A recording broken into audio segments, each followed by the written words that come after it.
Queridos amigos e queridas amigas, nossos cumprimentos, nossas saudações, que Deus seja conosco, nos envolva na sua presença, nas suas bênçãos, na sua proteção.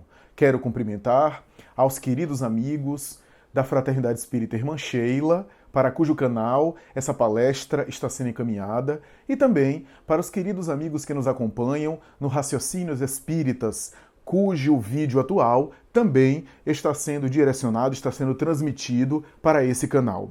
O nosso tema, que é estabelecido pela programação doutrinária da casa mencionada, a Fraternidade Espírita Irmã Sheila, é em cima de um dos textos de Emmanuel.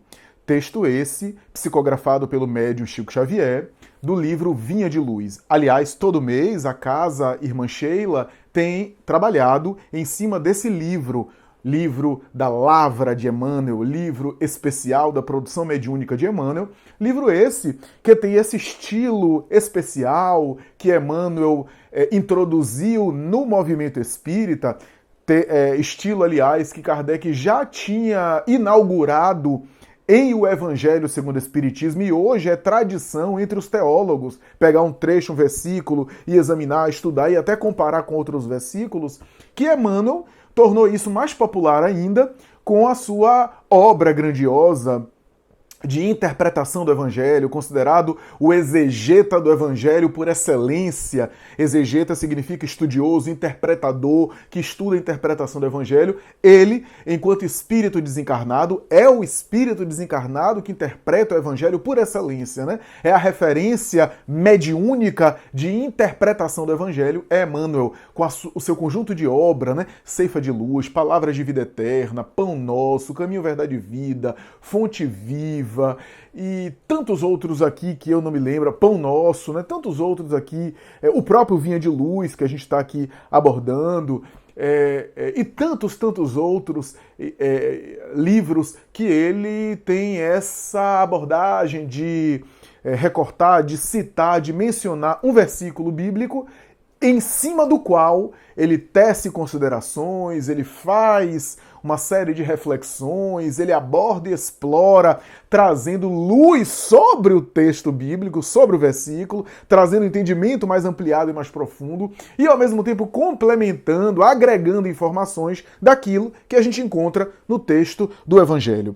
No dia de hoje, iremos examinar mais uma dessas abordagens, abordagem inclusive especial. Eu me refiro aqui ao capítulo do Vinha de Luz, que é intitulado A Luz Segue Sempre. Capítulo que está presente aí nessa obra Vinha de Luz. A Luz Segue Sempre, capítulo 9 desse livro momentoso de Emmanuel. E esse capítulo 9, A Luz Segue Sempre, está baseado, portanto, um comentário, portanto, uma consideração de Emmanuel em cima de um versículo de Lucas. Eu me refiro aqui ao capítulo 24, versículo 11, portanto, versículo 11 do capítulo 24 de Lucas, já no finalzinho do Evangelho de Lucas, né? Já nos versículos derradeiros, nos últimos capítulos, se não me engano, o penúltimo ou penúltimo capítulo, que dá origem a esse comentário de Emmanuel, que ele chama de A Luz Segue Sempre. E a gente vai entender que luz é essa que Emmanuel aqui está abordando. Bom, o versículo que Emmanuel escolheu para comentar é o seguinte. Emmanuel utilizou a Bíblia do padre João Ferreira de Almeida, que era considerada a referência, talvez a melhor tradução na época de Emmanuel. Hoje a gente tem outras Bíblias. Eu vou citar aqui o texto de Emmanuel, na tradução do padre João Ferreira de Almeida, que foi a que ele escolheu, mas vou citar também a tradução da Bíblia de Jerusalém, que é uma tradução que eu gosto muito. A tradução do padre João Ferreira de Almeida é a seguinte: e as suas palavras lhes pareciam como desvario, e não as creram. Esse é o texto. Na Bíblia de Jerusalém não está tão diferente assim, tem assim: e as suas palavras lhes pareciam como desvario, e não lhe deram crédito. Aqui.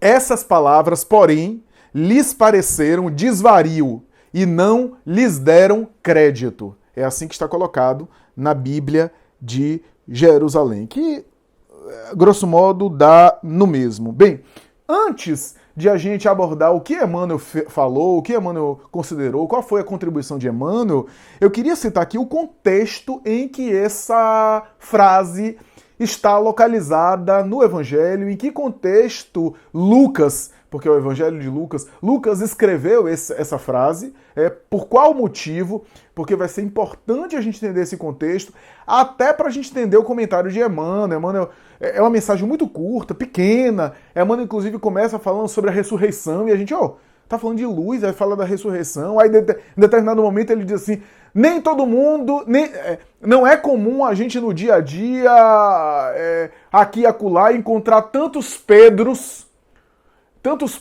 por aí. A gente vê o que é que Pedro tem a ver com essa história e por que tá falando sobre Pedro assim. A gente tem que ler o texto do Evangelho. A gente tem que ler aqui o que é que está no contexto. Bem, qual é o contexto, antes de tudo? O contexto do capítulo 24, começa mencionando os primeiros sinais da ressurreição de Jesus. Até o 23, o final do capítulo 23 de Lucas, nós temos a morte de Jesus e o seu corpo sendo velado, sepultado, uma pedra sendo colocado e o sepulcro de Jesus ali, o corpo sendo colocado, velado, as mulheres piedosas, né, colocando bálsamo, unguento, enrolando, né, tratando e cuidando do cadáver, do corpo e colocando uma pedra ali, etc. Essa é a narrativa do capítulo 23. O capítulo 24 começa descrevendo os primeiros sinais de ressurreição. A famosa mensagem, aliás, gloriosa do Evangelho, a famosa proposta do Evangelho, o coroamento do Evangelho, a ponto do apóstolo Paulo mais tarde escrever que se não houvesse ressurreição, não haveria sentido nenhum em nada da mensagem do Cristo. A mensagem do Cristo é coroada com a sua ressurreição, porque a ressurreição é a grande consolação que faz com que o Cristo volte, se apresente, demonstre em viva voz tudo aquilo que ele discursou, que ele disse nos seus ensinamentos. Agora ele retorna e prova e confirma a ressurreição. Portanto, é a grande mensagem do cristianismo para a humanidade a respeito da continuidade da vida. Incrivelmente, ao longo da tradição cristã, a coisa da imortalidade foi colocada de lado, né? E distorcida com um monte de coisa que é de secundária importância, um monte de ritual, um monte de liturgia, né? Mas a grande proposta da imortalidade e da volta do Espírito depois de morto e aparecendo ficou um pouco de lado. Então, a proposta da ressurreição é essa consolação gloriosa de a gente continua a viver, nós continuaremos a viver, ele continua a viver, né? E a confirmação de eu não vos deixarei órfãos, né? Estareis aqui esperando por vocês. Mais ou menos essa proposta. E que, de alguma forma, também confirma a ideia de que ele pediria ao Pai um dia para enviar à Terra outro Consolador. Quando ele fala outro, é porque enquanto ele estava na Terra, ele era o Consolador. Era ele o Consolador. E ele próprio demonstrou e exemplificou isso voltando para consolar. A mensagem de consolação. Mais tarde, o Espiritismo, para o nosso entendimento, vai confirmar esse perfil, vai preencher esses requisitos do Consolador, porque o Espiritismo, com a sua proposta de imortalidade, de comunicação do Espírito em relação à matéria, da informação mediúnica, da transmissão de informações, do contato com o mundo espiritual, em que os Espíritos transmitem para nós as informações da vida espiritual, como se encontram, como estão os desencarnados, como sucede a vida após a morte e o que é que nos aguarda, porque um dia iremos fazer essa viagem para a vida espiritual. Naturalmente que isso é uma consolação, é um conforto, e o Espiritismo preenche esses requisitos como nenhuma outra proposta. Nenhuma outra proposta preenche esse requisito de conforto e de consolação através das informações que a gente recebe do plano espiritual para a Terra. E é esse mais ou menos o contexto aqui. Então nós temos, por exemplo, Jesus dando os primeiros sinais de ressurreição. O capítulo 24 começa com Jesus já morto, a pedra que velava o seu cadáver está removida, a pedra foi removida, portanto não está mais lá, a pedra está removida. As mulheres, o capítulo 24 começa com as mulheres piedosas que acompanharam a cruz, que acompanharam a crucificação, as mulheres piedosas indo para lá e chegando lá, não encontrando o corpo. É esse o cenário, e aí o capítulo 24 descreve uma coisa muito importante que é o seguinte, as mulheres vão lá, se não me engano foi a Maria de Nazaré, Maria Madalena, Joana e uma outra mulher que eu não estou me lembrado agora, vão para lá e quando chegam lá procuram o cadáver e ouve uma voz, quando voltam-se para essa voz, é de dois seres que o Evangelho fala com vestes fulgurantes que aparecem a ele, portanto, uma aparição mediúnica, uma manifestação mediúnica. É curioso como a tradição cristã ocidental, ao longo dos tempos, tentou negar que os espíritos se comunicam com os homens. É muito estranho, em meu modo de entender. Eu respeito a tradição religiosa, a cultura, não estou criticando nenhuma teologia, mas para mim é muito estranho, é até espantoso algumas tradições cristãs negar que o espírito pode se comunicar com a terra quando tem tantos fatos, tantos exemplos na Bíblia, tantos elementos importantes, tantos exemplos citados na Bíblia, como é o caso desse exemplo, que quando a gente vê, os religiosos não abordam. Eu peguei a Bíblia de Jerusalém nesse instante para estudar o tema, peguei a Bíblia do Peregrino, peguei algumas traduções da Bíblia e fui ver as notas de rodapé que tem comentários de teólogos. Curiosamente, esse texto da aparição praticamente pula. As referências que eu peguei, os comentários na nota de rodapé, pula esse versículo 11 e vai pro próximo, e comenta o próximo versículo. E faz um silêncio sobre esse fenômeno, porque o texto, é claro, o texto não dá margem a uma metáfora, interpretação. Dois seres com vestes fulgurantes aparecem aquelas mulheres piedosas e dizem para elas, o que é que vocês estão procurando aqui? Vocês não vão encontrar ele aqui. Vocês não lembram das palavras dele? Que o Filho do Homem teria que descer a Jerusalém, ser crucificado, ser martirizado e ressuscitaria no terceiro dia? E aí o texto evangélico diz que elas se lembram, nesse momento elas se recordam das palavras de Jesus, que ia acontecer tudo isso, e se dão conta que ele não estava ali. Recolhe ali o local onde tinha os lençóis, etc. Ele não está ali, portanto, desapareceu o corpo. Na compreensão da mentalidade judaica, esse aparecimento, essa ressurreição dos mortos, porque no texto bíblico há dois tipos de ressurreição: ressurreição dos mortos e ressurreição da carne. A ressurreição da carne é o retorno do espírito à carne. Daí se diz que João Batista, ou melhor, Elias, o profeta Elias, ressuscitou na carne de João Batista. Ressurreição da carne. A ressurreição dos mortos é quando o espírito desencarna e reaparece depois de morto. Mas os judeus, os fariseus, os escribas, os saduceus, os grupos religiosos da tradição judaica não sabia como era direito essa ressurreição. Como é que o morto, depois de morto, aparecia? Se era com corpo, se era sem corpo. Afinal de contas, havia ainda uma ideia imprecisa, havia uma ideia imperfeita a respeito da vida espiritual, da imortalidade. A verdade é que quando elas olham para lá, o corpo de Jesus não está lá. E claro, não compreendendo bem, porque na verdade o espírito não aparece ressurrecto, ressuscitado com o corpo físico deperece, morre, etc. Aparece em espírito, ainda que materializado, ainda que tangível.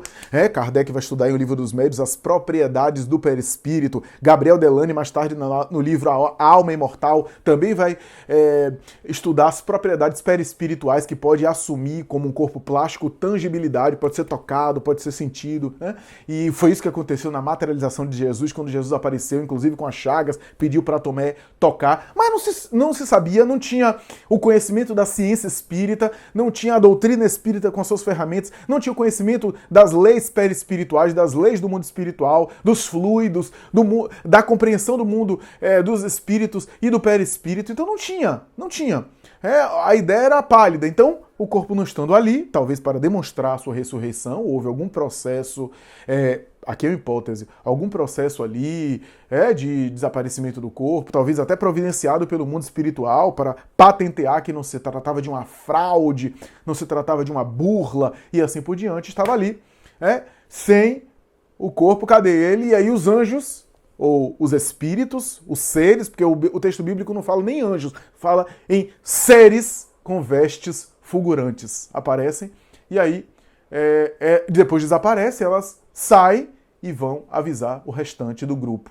Principalmente os apóstolos que estão fechados, temerosos, em uma casa, em algum lugar, e elas vão avisar. Entram, avisam, e aí o versículo 11 diz E eles não deram crédito ao que elas diziam. Eles não valorizaram o que elas diziam. Não lhes deram crédito às suas palavras. Então, as palavras aqui é daquelas mulheres piedosas que foram lá para avisar. E é interessante isso porque, em muitos momentos, a reação dos apóstolos, que todos abandonaram, né? Porque a reação desses apóstolos, os quais todos abandonaram Jesus, todos, com exceção de João, porque João era um adolescente, tá? João tinha 15 para 16 anos, era um adolescente, mas todos os homens abandonaram Jesus no momento da cruz, no momento final. Aqui tem um aspecto cultural importante que eu gostaria de mencionar aqui, e quem esclareceu isso foi o estudioso Kenneth Bey, na obra Jesus pela Ótica do Oriente Médio.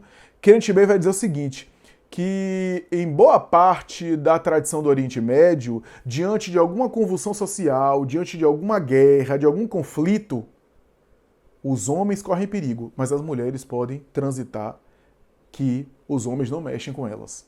Isso é uma tradição do Oriente Médio, é um cavalheirismo, uma cultura do Oriente Médio. O próprio Kenneth Bey disse que ensinou no Líbano, Oriente Médio, numa cultura muito parecida com a cultura, muito próxima da cultura que Jesus viveu, e ele viu grupos religiosos extremistas brigando, em que um matava o outro, ele próprio corria risco de vida, ficava em casa, lecionava às vezes com os alunos que chegavam lá, passou um período inclusive sem ensinar ali em casa, e a mulher, no entanto dele, saía, ia para lá e para cá, pegava comprava compra no supermercado, voltava, e ele próprio descreveu dizendo que certa vez viu, numa situação dessa, um soldado com a arma, e uma senhora, uma idosa, passou e começou a dizer desaforo, disse que aquilo era um absurdo, e essa senhora era do grupo adversário desses soldados, disse um monte de desaforo, botou o dedo na cara do homem, falou um monte de coisa, o homem sorriu para ela, pediu desculpas, disse para ela se acalmar e tratou com respeito e com educação. E aí, Kenneth Bey perguntou a um aluno seu, escuta, o que aquela senhora falou? Se qualquer homem aqui falasse, o que é que aconteceria? Seria fuzilado imediatamente, foi a resposta. Mas aquela mulher era respeitada. Então, o que é que eu quero dizer com isso? No Oriente Médio, quando tinha alguma coisa, algum conflito, as mulheres não eram tocadas. Aí você entende também porque os apóstolos fugiram com medo, o que não tira a covardia moral deles. Não tira a covardia moral deles, afinal de contas, Pedro disse, Senhor, eu amo tanto que eu dou a minha vida por você. Aonde você for, não importa, eu pago o preço e vou com você. Eu prefiro, inclusive, sacrificar minha vida se for para salvar você, porque os corações que amam têm isso, mas na hora o medo, a covardia moral. Mas é necessário também esclarecer esse contexto cultural. No momento da crucificação do Cristo, os homens ligados a Jesus corriam risco. Corriam perigo. Por isso, a única exceção foi João, mas João era adolescente, era 15, 16 anos. Então, é algo que era menos ali considerado. Né? E estava acompanhado de Maria, ou seja, era um adolescente com sua mãe. As mulheres piedosas, você veja que toda a tradição do Evangelho, as mulheres piedosas, as mulheres que acompanharam o cortejo, não eram tocadas. Não eram perturbadas pela legião de romanos e nem pela tradição dos judeus. Então isso é super importante. E claro, a gente tem relatos mediúnicos, relato de Amélia Rodrigues, relato de Irmão X, Humberto de Campos por Chico Xavier e outros, falando, por exemplo, de Madalena. Madalena foi a grande mensageira da ressurreição. A gente sabe na tradição do Evangelho que Jesus apareceu primeiro a ela. Os espíritos discutem isso, dizendo que ali havia uma mensagem de Jesus velada. Velada. Humberto de Campos vai dizer, ele escolheu aparecer primeiro a Maria Madalena. Há uma antiga prostituta equivocada que mudou a sua vida e revolucionou seu comportamento. Há uma mensagem velada. A mensageira da mensagem mais importante de todo o coroamento do Evangelho, que é a ressurreição dele, a mensageira escolhida foi Maria Madalena. Emmanuel chega a dizer, ele escolheu ela do que a sua própria mãe, Maria Santíssima. Ele preferiu aparecer primeiro a ela do que aparecer a Simão Pedro, que foi o líder do grupo. Ele preferiu até a Maria Madalena do que o próprio João Evangelista, que era o discípulo amado. Ali havia uma mensagem muito importante. a mensagem da renovação interior. E Emmanuel vai dizer, ninguém no Evangelho fez tanta violência em relação a si mesma para se modificar como Maria Madalena, nem mesmo Saulo de Tarso.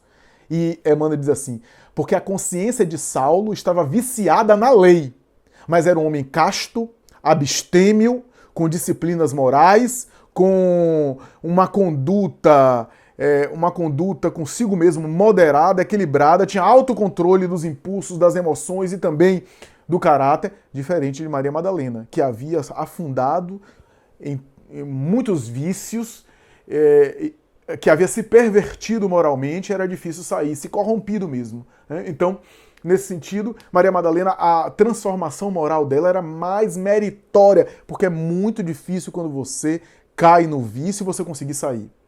É fácil você se manter sem o vício e se manter na linha. Mais difícil é quando você já mergulhou no vício, você sair e conseguir se manter equilibrado. Então, a gente tem exemplos na história. Santo Agostinho, por exemplo, que se perverteu muito na juventude, especialmente na adolescência. Santo Agostinho foi pai com 14 anos de idade. Mais tarde, ele se disciplinava tanto e se controlava tanto e tinha tanto cuidado em relação especialmente à sexualidade, que ele não admitia ficar a sós com uma mulher. Porque ele tinha receio de não conseguir se controlar. Então, sempre quando ele estava conversando com uma mulher, tinha alguém como testemunha, uma irmã sua ou um colega, um amigo, né, da tradição cristã. Né? Então, veja que coisa. Então, Maria Madalena, nesse sentido, é ovacionada pelo mundo espiritual, é reconhecida, e por isso, diz Emmanuel, ela foi a mensageira da ressurreição. Mas também tem um exemplo. Tem um exemplo e tem uma lição também profunda de Jesus, porque Jesus aparece a ela, manda ela avisar, e nenhum discípulo acredita nela. Amélia Rodrigues conta que quando ela entra no cenáculo, Tomé vai dizer assim, foi a ti que ele foi aparecer? Ele não apareceu a mim, que sou líder do grupo, não apareceu João, a sua mãe está aqui, Maria Santíssima está aqui, ele não apareceu a ela. Mas de todas as pessoas ele vai aparecer a ti, e você quer que a gente acredite nisso? Maria segurou o choro. Porque todo mundo fala, Maria Madalena, né? Todo mundo fala em mudança de atitude, todo mundo fala em segunda chance, todo mundo fala em deixar as coisas para trás, né? Em esquecer o passado. Fala com a boca, teoricamente. Mas diante de alguém que mudou de vida, a gente sempre fica lembrando, eu lembro como é que ele era antes, olha como ele era não sei quantos anos atrás. Às vezes a pessoa evoluiu, passou a gente, está muito melhor que a gente, e a gente está aqui embaixo criticando ela que está lá em cima, que já está lá na frente. Mas a gente nunca esquece o passado sombrio de alguém, o passado negativo de alguém. A gente tem essa tendência perturbadora. E foi assim. E aí, diz Amélia Rodrigues que Maria de Nazaré, a mãe de Jesus, se levantou, foi até ela, abraçou ela e disse no ouvido, minha filha, eu creio. No meu coração de mãe, eu acredito que ele não apareceu a mim, que ele não apareceu a Pedro, que ele não apareceu a João, e ele escolheu aparecer a ti, minha filha. Foi a ti que ele escolheu aparecer, Maria de Nazaré. E aí, nesse momento, ele aparece. Distende os braços de Tomé, toque. Bem-aventurado aquele que não viu e ainda assim crê. Mas ai daquele que não crê, ainda que vendo. Então ele deu ali uma demonstração. Bem, mas o texto que está inserido, esse versículo de Emmanuel, também fala o seguinte. Ele fala o seguinte, que as mulheres piedosas vão, conversam com os apóstolos, os 11, já que Judas já havia se suicidado, conversa com os 11, ninguém acredita, e aí em um versículo seguinte diz assim, no entanto Pedro, apesar de achar estranho aquela notícia, nem descreu, nem acreditou. Ou seja, nem repudiou totalmente, nem acreditou. Levantou-se, foi até o local, vasculhou os lençóis e constatou que havia alguma coisa estranha. E voltou. Por isso que no texto de Emmanuel vai dizer assim, é raro encontrar alguns Pedros na vida que em vez de rejeitar logo de antecipado, e também, por outro lado, em vez de também acreditar cegamente, foi lá verificar, foi lá investigar, foi lá averiguar, foi lá tentar entender, estudar, foi lá tentar constatar, né? Porque tem duas atitudes negativas em relação a sinais do mundo espiritual. De um lado, tem aquela pessoa que acredita cegamente em tudo. E nem tudo é para ser acreditado. Tem muitas coisas que não são verdadeiras, espiritualmente falando. E que a gente deve também ter esse bom senso. Kardec recomendou isso. Kardec recomendou ter o bom senso de analisar as manifestações espirituais, porque algumas não são legítimas. Agora, e a gente tem essa mania de achar que só porque o médium botou a mão na cabeça e está escrevendo, já é espírito que está se manifestando. Às vezes é do inconsciente dele. Às vezes é fenômeno do próprio inconsciente, da própria emoção. O médium, diz Kardec, também é um espírito que se comunica. Então o inconsciente dele também fala. E se ele está em conflito, se ele está em muitas fixações, se ele está em perturbações, ele vai colocar para fora como numa catarse. Eu me lembro de uma sessão mediúnica que eu participei, que às vezes o dirigente da sessão vivia brigando com uma das médiuns que era esposa dele. E teve um dia, por exemplo, que a médium, eles tinham quebrado o pau na briga, na discussão. A médium, então, sentou, concentrou, e aí o espírito veio e começou a dar uma lição de moral no marido.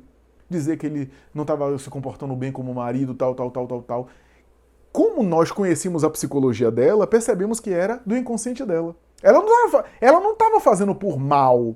Ela não estava mistificando, porque a mistificação é outra coisa. É o médium fingir que está recebendo espírito, e tem gente que faz isso. Tem médium que faz isso, que finge que está recebendo manifestação de espírito. Mas aí é outra coisa, porque aí cai um pouco na desonestidade intelectual, na desonestidade moral. Né?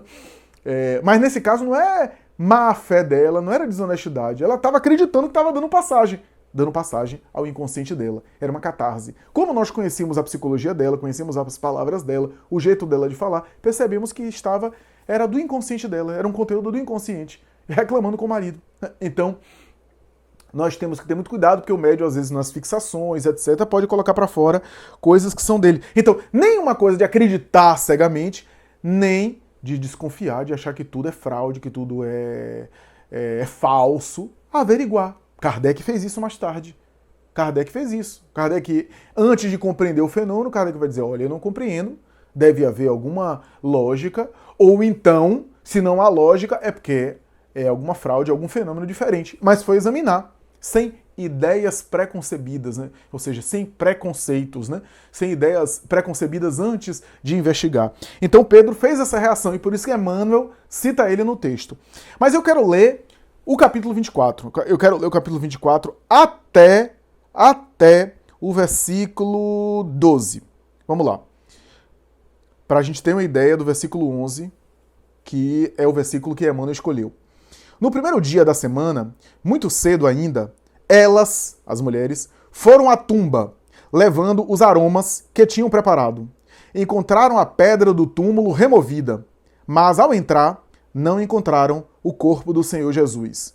E aconteceu que, estando perplexas com isso, 2 homens se postaram diante delas com veste fulgurante.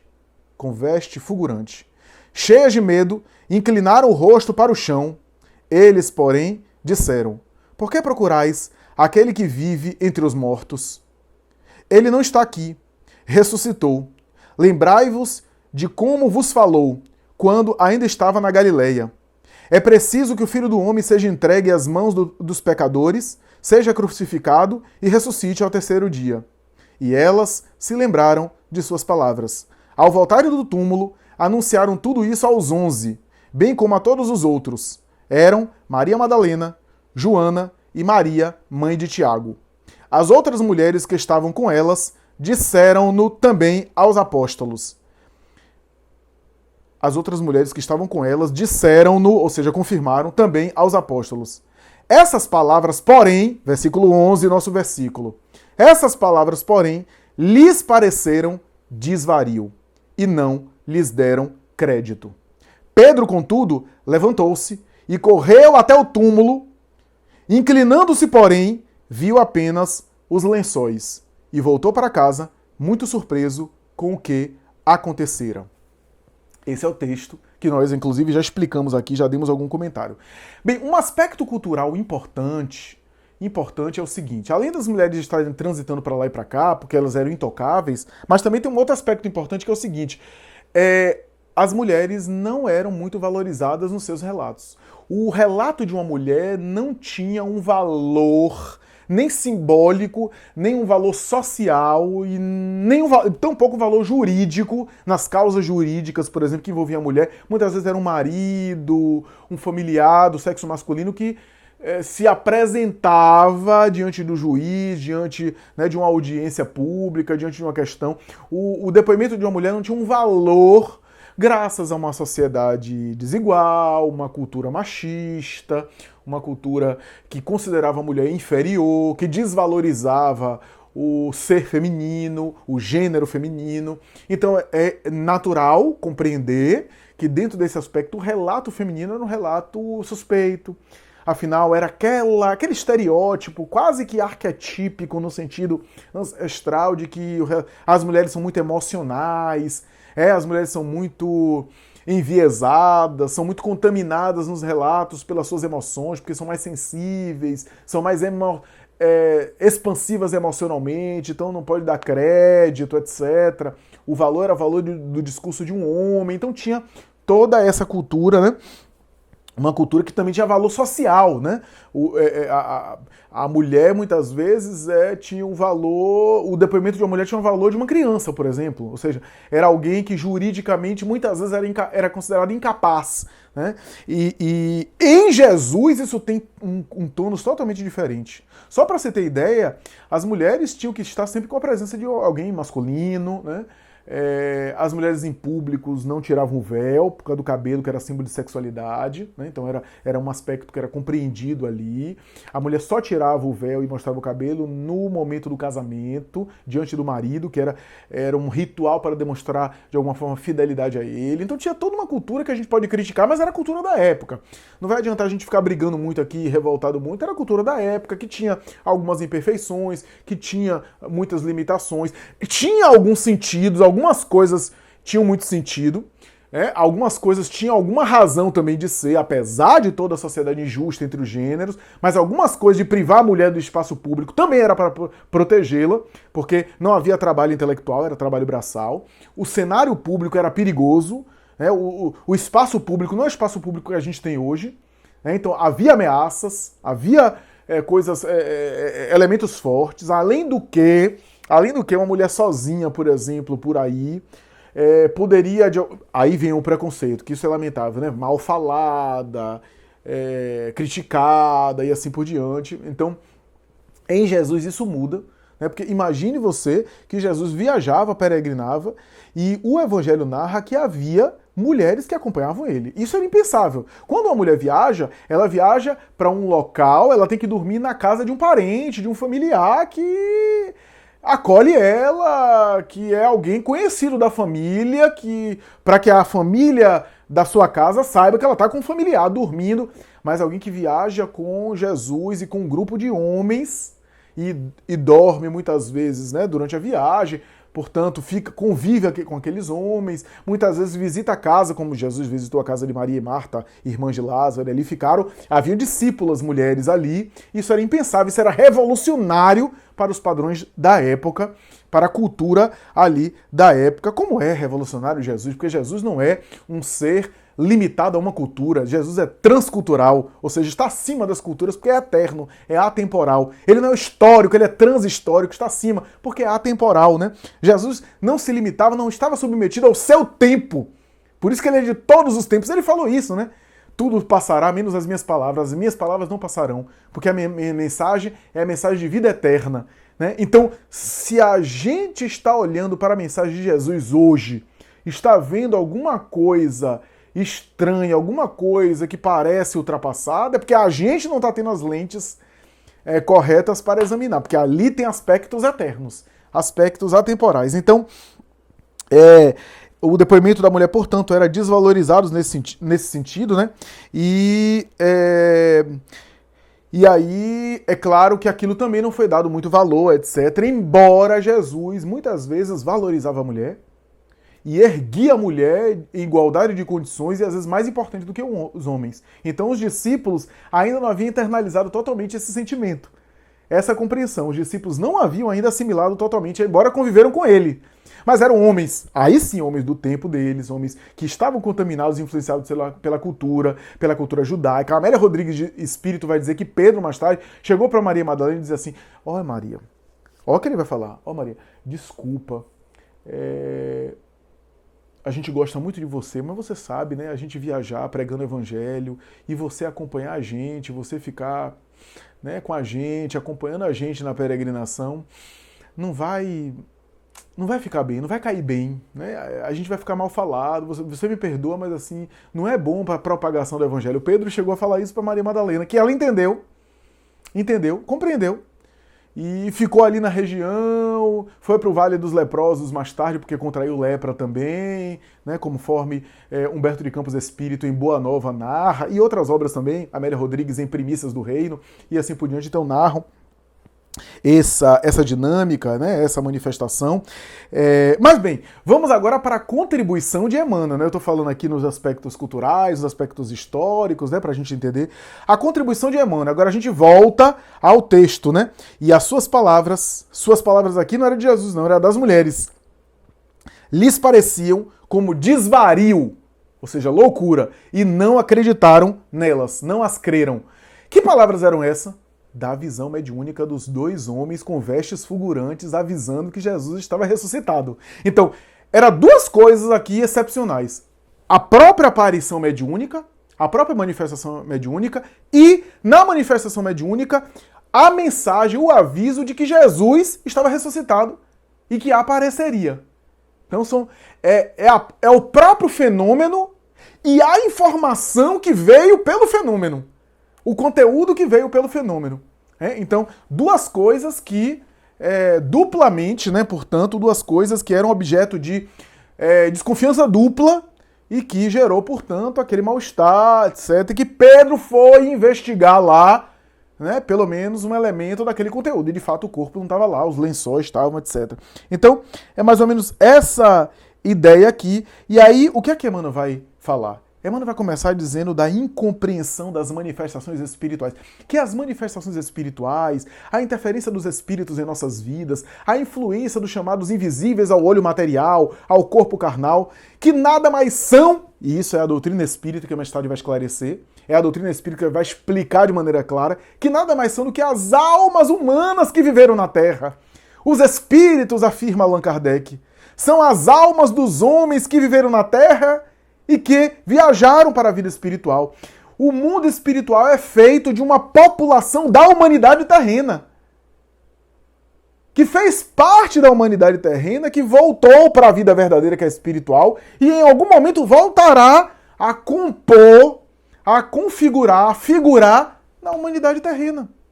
Então, é essa mais ou menos a ideia, e Emmanuel começa falando sobre a incompreensão de todos os tempos em relação às manifestações espirituais. Em todas as tradições de povos sagrados, a gente vê Sócrates, ditado por Platão, né, descrito por Platão, porque ele não deixou nada escrito, falando do daimon, do daimonion, demônio, que na Grécia era anjo tutelar, anjo da guarda, anjo da família. Os demônios, ou os daimons, eram anjos responsáveis pela família, os daimons lares, e assim por diante. E Sócrates, em momentos de inspiração, conversava com seu daimon. Essa palavra daimon foi traduzida mais tarde do grego para o latim e do latim para o português, sofrendo uma corruptela, uma corrupção do seu significado original, passando a significar, a ser definida, né, a definir como entidade perversa, anjo mau, Satanás. Mas não é o significado original. Daimon era sinônimo de espírito. E a gente vê mais tarde com os grandes livros sagrados, o Bardo Todó, o Livro dos Mortos do Egito, o Livro Tibetano dos Mortos, o Zendavestá, a coletânea do Bhagavad Gita, né? O Vedanta, a coletânea do Vedanta, entre os quais o Bhagavad Gita, os Upanishads, os livros sagrados de todos os tempos, a Bíblia, Moisés em transe recebendo os 10 mandamentos, o Decálogo na pedra, fenômeno espiritual, a pirovasia, fenômeno mediúnico de efeitos físicos que acontecia a ponto da sarça ardente tocar fogo, que é um fenômeno mediúnico estudado pelos estudiosos e pesquisadores dos efeitos físicos. A gente tem os fenômenos mediúnicos presentes na Bíblia ali com Samuel, né? Porque o rei Saul, que em momento de depressão e muita angústia, evoca o espírito de Samuel através de uma pitonisa, uma médium, a pitonisa do Endor, e com ele confabula um diálogo, e Samuel pede para Saul parar com a guerra que havia desencadeado. E ele não ouve os conselhos do mundo espiritual, porque a gente é assim, a gente consulta o mundo espiritual nos orienta e a gente faz tudo o contrário, que era aquilo que a gente queria fazer. Ele faz tudo o contrário, continua com a guerra e perde a guerra e se dá mal. Então, Samuel orienta, a gente tem vários sinais de fenômeno mediúnico. Mais tarde a gente vai ver as profecias, Isaías, Jeremias, Malaquias, várias profecias que são fenômenos mediúnicos. Mais tarde a gente vai ver no Novo Testamento o anjo Gabriel aparecendo a Maria, anunciando o nascimento de Jesus, as manifestações no templo com Simeão, as manifestações espirituais com Isabel, com Zacarias, a mãe do futuro João Batista. As manifestações espirituais explodem aqui e acolá. Os 3 reis magos que vão na direção do Messias que já deveria estar nascendo, guiado por estrelas. Não eram fenômenos astrológicos, eram fenômenos espirituais. As estrelas são seres de luz que apareciam e guiavam. Quantos fenômenos! O próprio Jesus, que dialoga com o Espírito, sobe ao Monte Tabor e dialoga com 2 personagens que são famosos, celebridades na cultura judaica. Elias de um lado, Moisés do outro. Os 2 aparecem a Jesus ali e diante dos apóstolos, especialmente Pedro, João e Tiago. Aparecem ali, dialogam com o Senhor. 2 personagens que já haviam morrido há mais de 500 anos, no mínimo 500 anos, se não para 700 anos. Aparece o grande legislador Moisés e o grande profeta Elias. Aparece. Depois Jesus conversa com endemoniados, com legião, com vários espíritos. Sinais. E ele próprio depois volta, né? E na história da humanidade, quantos fenômenos mediúnicos dos santos da Igreja Católica, Santa Teresa de Ávila, que era uma famosa mística e médium extraordinária, Santa Rita de Cássia, São João Galvani, Santa Catarina da Suécia, Santa Brígida também da Suécia. Quantos santos venerandos, Dante Alighieri, que sai do corpo com o poeta Virgílio, que o leva aos infernos e escreve a Divina Comédia, baseado nessa experiência do sono fora do corpo, em viagem astral. Quantos fenômenos espirituais que estão aí presentes, né? Que percorrem a história ao longo dos tempos, dentro da igreja, fora da igreja, dentro da tradição religiosa convencional, fora e no aspecto popular. Quantos episódios narrados por historiadores que não eram religiosos, mais tarde com a parapsicologia, com a metapsicologia, com a metapsíquica, com a psicotrônica, com a transcomunicação instrumental, com a metaciência, com os vários aparelhos eletrônicos, a metaciência de George Mick, de Frederico Jungerson, de Konstantin Haudive e dos grandes mentalistas, desde uma Thelma Moss, notável pesquisadora das vibrações que o ser humano irradia psiquicamente, até um Joseph Banks Ryan, o pai da parapsicologia. Quantas experiências e quanta resistência. Quantas dúvidas. Charles Richer, prêmio Nobel de Medicina, considerado o pai da fisiologia moderna, investigou durante anos fenômenos de materialização. Na época estava frequente, fenômenos de efeitos físicos, de materialização, fenômenos retumbantes, fenômenos espirituais impressionantes, né? Fenômenos espirituais que chocavam, que chamavam atenção. Ele próprio tinha uma sala metálica, colocava talco no chão, né? Pegava, por exemplo, Eva Crier, que era uma das médiuns que ele examinava, Elizabeth de Perrance e do outro, amarrava as médiuns em uma cadeira, né? Despias para ela não produzir fraude, elas amarradas ali no canto da cadeira, aparecia o espírito aparecia e ele queria ver se deixava marcas no chão do pé para ele avaliar se era o pé da médium, que saiu dali por um truque de ilusionismo, como se fosse um mágico, né, um ilusionista, e apareceu acolá para confundir a cabeça dele, e o espírito aparecia, flutuava no ar, não deixava marcas no chão. Certa vez o espírito Bani Boal, um espírito árabe, apareceu a ele com barba grande, ele puxou, o espírito deu um grito e deu um soco nele. Em outra vez, o espírito apareceu e ele, com água de barita pura, num tubo de ensaio, pediu para o espírito assoprar a substância água de barita pura em contato com gás carbônico que sai do pulmão humano, se condensa e se torna branco-leitosa. O espírito soprou e a substância se tornou branco-leitosa. Então ele fez várias experiências para dizer que fundou uma ciência chamada a metaciência, né? Ou a metapsíquica, né? Lançou um livro chamado Tratado de Metapsíquica, e ele vai dizer que há um sexto sentido, e esse sentido está no ser humano, e é a mente humana que produz esses fenômenos. A mente humana que produz tudo isso. No final da vida, Charles Richer chegou a mandar uma carta a uma amiga sua, a senhora Bubbs, em 1925, se não me falha a memória. Ele manda uma carta dizendo mais ou menos assim: sabe aquilo que a gente tanto conversava? Eu estou começando a achar que pode ser verdade. Só que como ninguém sabia o que é que eles conversavam, hoje nós sabemos que o que eles conversavam era sobre a possibilidade de que os mortos-vivos se comunicam, né, que era o tema do debate. Mas na época quem lia as cartas não sabia a conversa íntima deles dois. Ele estava especulando. Ele deu a obra do Tratado de Metapsíquica para Freud, que nunca o leu por preconceito. Mais tarde, antes de morrer, Freud também vai escrever dizendo: lamento, no final da vida, quando eu já não tenho mais condição. Freud teve um câncer de boca, né? Fumava, charuto muito, etc.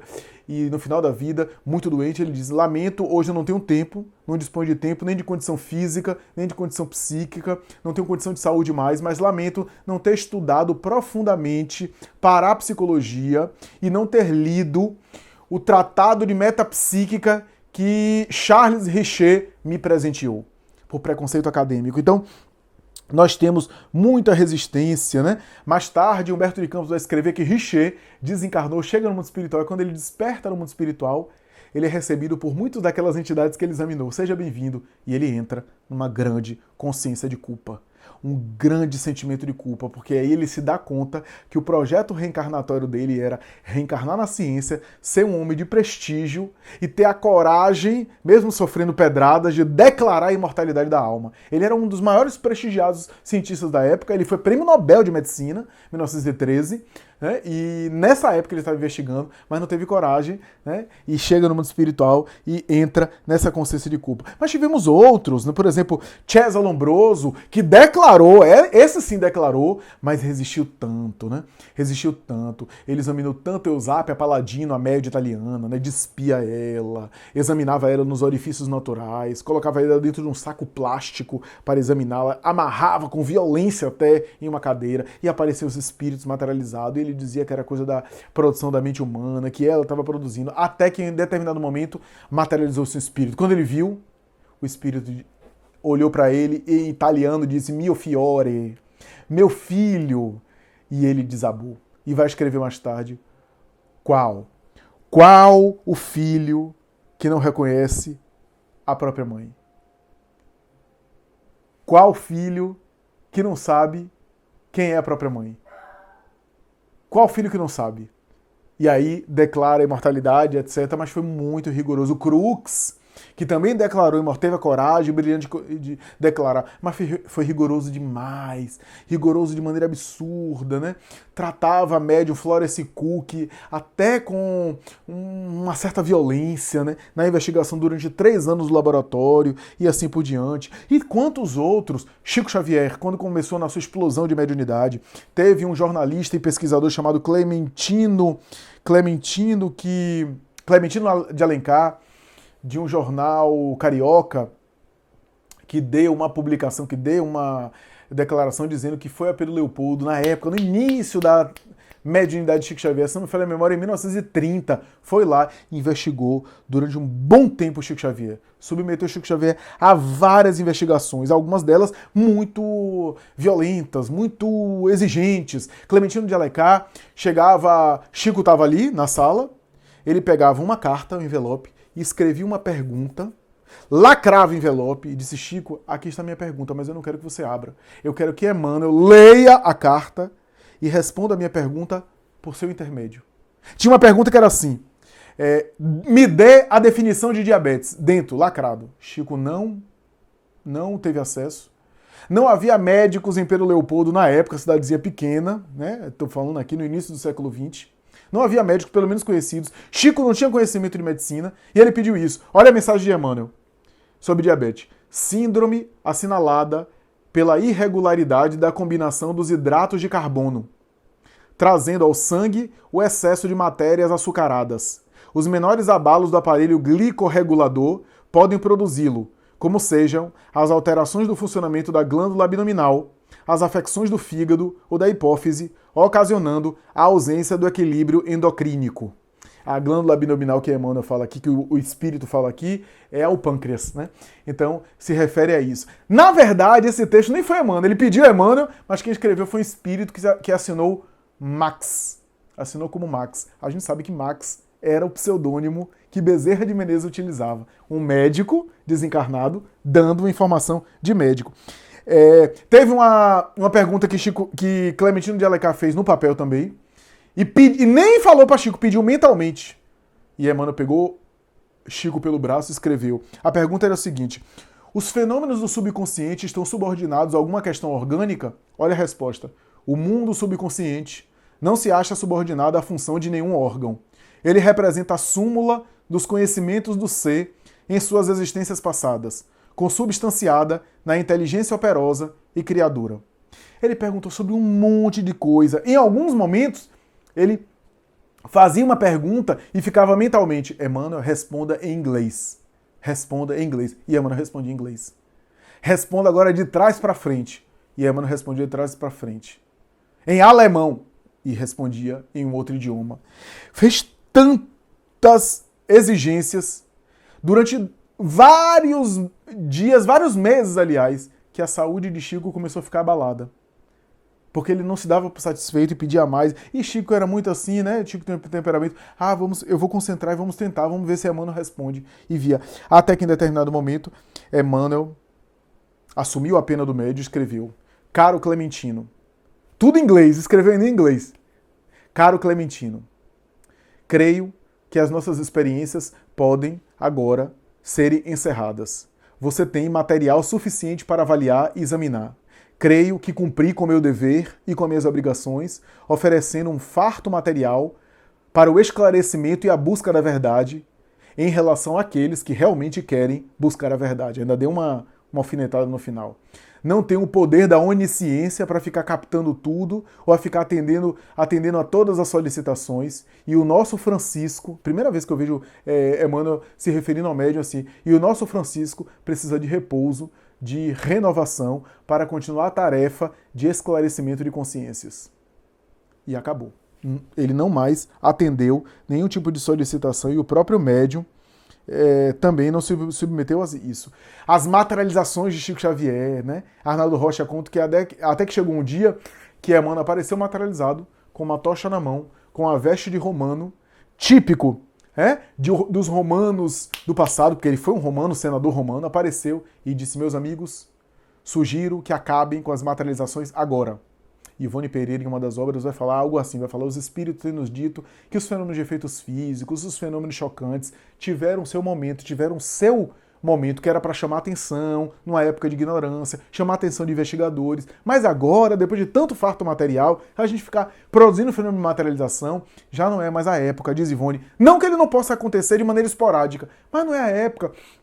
A proposta hoje é outra. A proposta hoje é de entendimento da vida, entendimento das questões espirituais, né? E não esses fenômenos chocantes. Ademais, com o avanço da tecnologia, com o avanço de todas as ferramentas, hoje, se alguém produzir um fenômeno de materialização, vai ser muito maior o motivo de suspeita, de fraude do que no passado. Por quê? Porque hoje a gente tem tecnologia. A gente tem um monte de coisa que na época não tinha. Mirabelli, médium extraordinário, que chegou a psicografar em 17 idiomas e alguns dialetos distintos, chegou a erguer-se no ar, carregado por espíritos materializados e fotografado por Alfrânio Peixoto, por César Zama, antropólogo baiano, que era materialista, cético, e fotografou ele erguido no ar. Ele chegou a se erguer, inclusive, no edifício Martinelli, em São Paulo, dando demonstrações de levitação, de movimento. Tem as fotos na internet, e eu acho curioso as pessoas dizendo assim: essa foto é montagem, como se houvesse Photoshop em 1910, 1915, que foi a época de Carlos Mirabelli. Hércules Mirabelli não, Carlos Mirabelli, corrigindo. Erguido no ar. Não havia tecnologia na época para produzir montagem. Hoje, se alguém fizer algum fenômeno, é muito maior o motivo de suspeita de fraude, alguma coisa. É muito mais suspeito, é muito maior a possibilidade de desconfiança. Tanto é que Kardec vai dizer que no futuro os fenômenos que vão ser mais importantes serão os intelectuais, porque os intelectuais passam informação. E até para provar, os intelectuais conseguem demonstrar o espírito. O espírito vem, psicografa uma carta e diz disso, daquilo que só ele sabe. Agora, o fenômeno material pode ser fraudado. Então, Ivone falou isso, e Emmanuel, nesse momento da materialização, falou: julgo que as materializações têm a sua época, têm o seu momento, e julgo que agora tem o fim. Sugiro que não mais façam as materializações, sugiro ao médium aqui presente que não continue, porque não contará comigo. Se quiserem fazer, vão fazer sem a minha presença e na companhia de outros que me substituirão.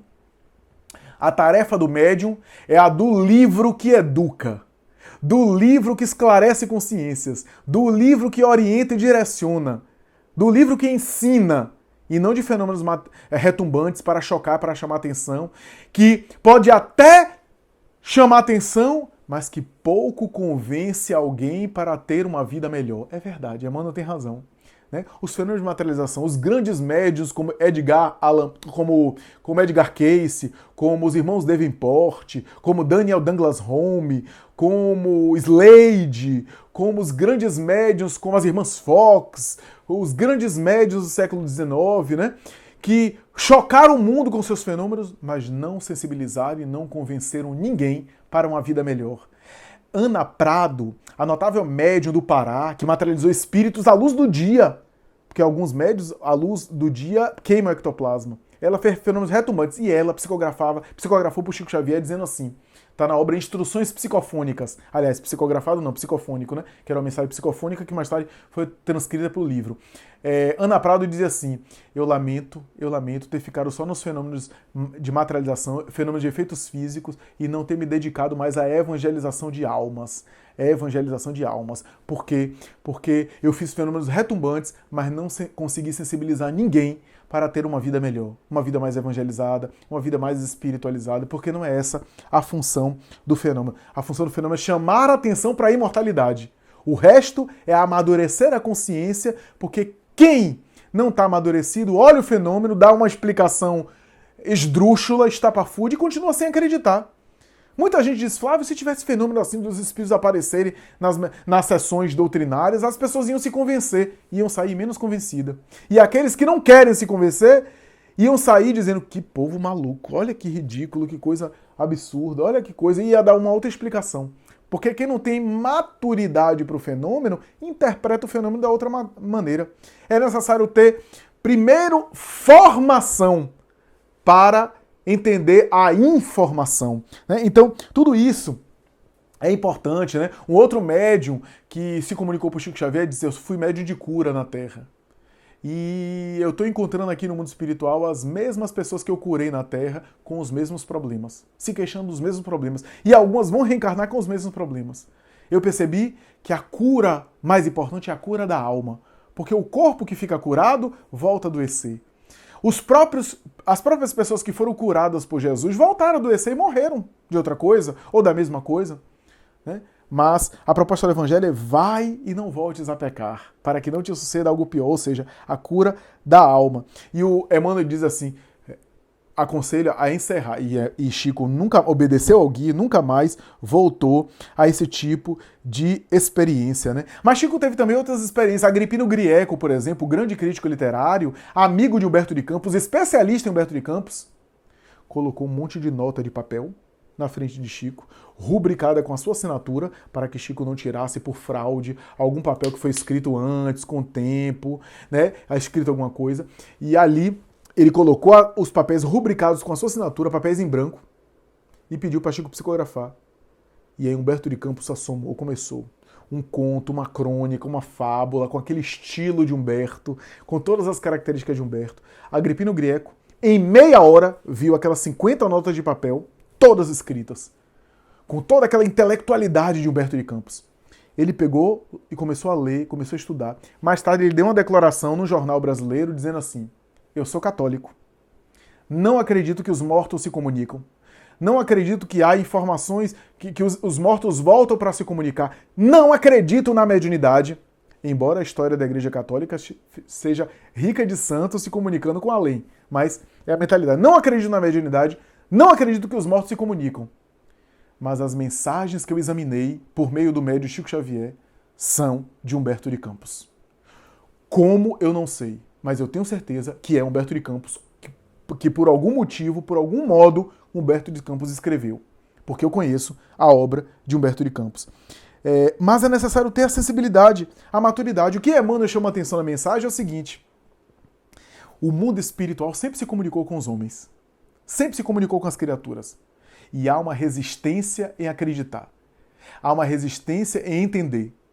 E a maioria de nós considera um desvario aquilo. E eu quero chamar a atenção aqui para uma coisa. O mundo espiritual se comunica com a gente o tempo todo de maneira sutil. Não precisa ser médium ostensivo. Não precisa entrar em transe e psicografar. Se você fizer silêncio interior, se você fizer silêncio profundo na alma, se você procurar meditar, se você procurar esvaziar a mente, você vai sentir presenças, mesmo que sejam sutis. Você vai sonhar com seres queridos que desencarnaram. Você vai sonhar com seu parente que recentemente desencarnou, porque ele volta a te visitar. Você vai sentir, como diz Kardec, de 1000 modos o mundo espiritual se manifesta de forma sutil. É necessário os olhos para ver. Olhos de ver, como diz o Evangelho de Jesus. É necessário sensibilidade, que Kardec chamou sensibilidade, maturidade do senso moral. Uma sensibilidade intelecto-moral. De perceber, de notar, de detectar a presença do mundo espiritual ali atuando sobre nós. Se a gente apurasse um pouco mais, a gente percebia o mundo espiritual muitas vezes nas intuições que nos chegam. Nas intuições que nos chegam. Recentemente, eu passando por um lugar, eu tive uma intuição.